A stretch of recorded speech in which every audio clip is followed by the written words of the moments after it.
Welcome to the first video in the Scene Setup video series, The Camera. In this tutorial, I'm going to show you how to set up the camera frame.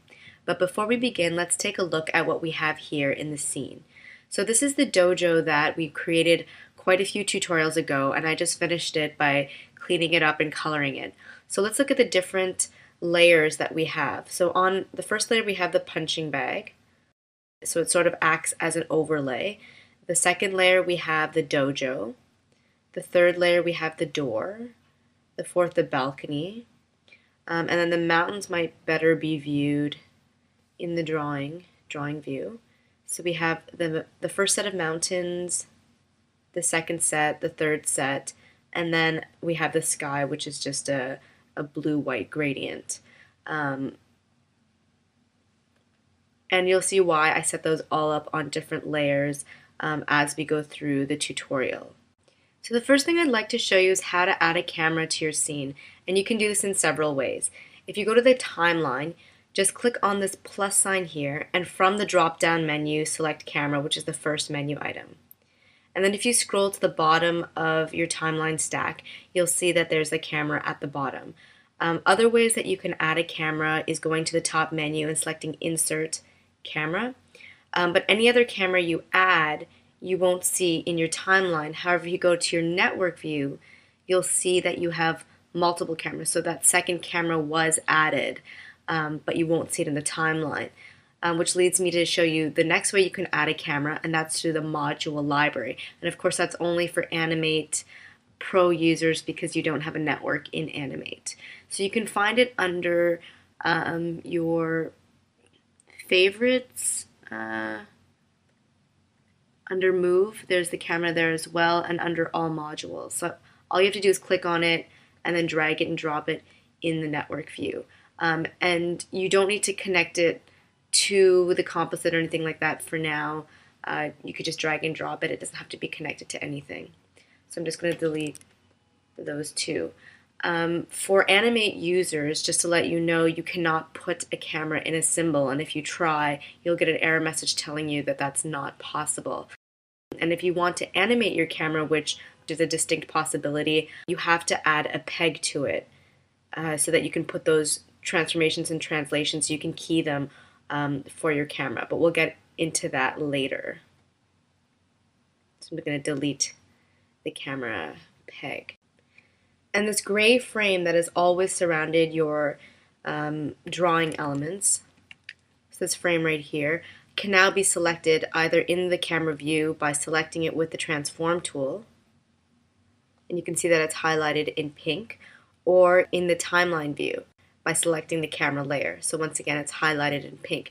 And this might indicate to you that now you can perform transformations and rotations on this camera to set it up in the position that you would like. And you can do this by using the tools in the Advanced Animation toolbar. So let's get our toolbar by going to Windows, Toolbars, Advanced Animation. These functions also exist under the Animation menu in the top menu bar of the software. So now that my camera is selected, I can use either the transformation tool to move it, or the rotation tool as well to rotate it. And you can see when you use the rotation tool that the pivot here is present in the center, and that'll be your default. And if I just undo those two moves, I just want to show you that if you go into render mode, so I think most of you are aware of this, but that outline that you see is what crops what you'll see in your final render through your camera view. So none of this stuff that's sort of sticking out will be seen. It's just whatever is in this gray box. So there's another way to set up your camera frame, and that's through its layer properties. So if you double click on the camera, you can bring up its layer properties, and let's look at some of these. So you can enable or disable the camera. So now you can see that even though you see this gray bar, it's not this gray frame, it's not the actual camera frame. And you can see that it's being disabled and enabled in both the network view and in the timeline view because a check mark goes on and off.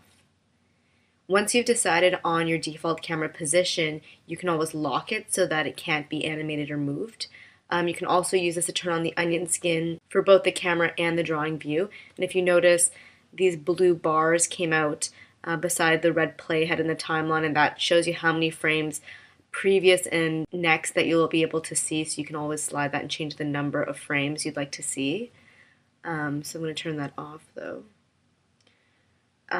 Here you can change the name of the camera, so once we get into several cameras, it might be a good idea to change the name to camera 1, camera 2, or something more indicative of what that camera is supposed to be doing. Here is where we can set up those positions that we saw. So you can change the x value, the y value, so x being left to right, y being up and down, z being backwards and forwards. So you can do all of that. You can change the angle, which of course is the rotation. You can change where the pivot point is. So right now we see it exactly in the center. But when we do this, our pivot's actually being moved. You can also change the field of view. So right now the field of view is grayed out and you can't actually change it, but if you select override scene's field of view, you have the ability to also play with that. And then you can always set it back to its default. And you can use this function here for when you want to animate the camera zoom, and we'll get into that later as well. So I'm just going to close this. And now we have all these sort of messed up values for our rotation, pivot, the position of our camera frame. So if we want to reset everything, we can do it all at once. Because I only have the rotation tool selected, when I do this, only the rotation will reset. So to reset the rotation, you can go to Animation, Reset. And of course the keyboard shortcut is listed right beside. And you see that it's reset the rotation. However, the pivot is still here. There's other things that haven't been changed. So if you then select the transformation tool and then do the same thing and go to Animation, Reset, or you can also do Reset All, you'll see now everything has been fully reset. So the last thing I'd like to show you is the camera list.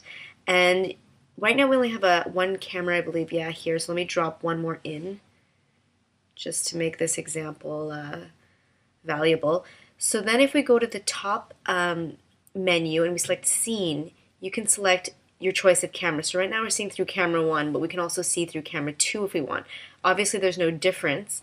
You did see that in the timeline it switched, and if you actually had changed the values for these two cameras separately, you can see that you can toggle back and forth. And this is useful to have two cameras for many different reasons. One being that if you're still setting up your scene and you want to see what it looks like from maybe two different angles, a high perspective, a low, off to the side, you can set up your scene through the two different cameras and see which angle you like better. So that's it for the tutorial camera. Stay tuned for the next tutorial, positioning the scene components.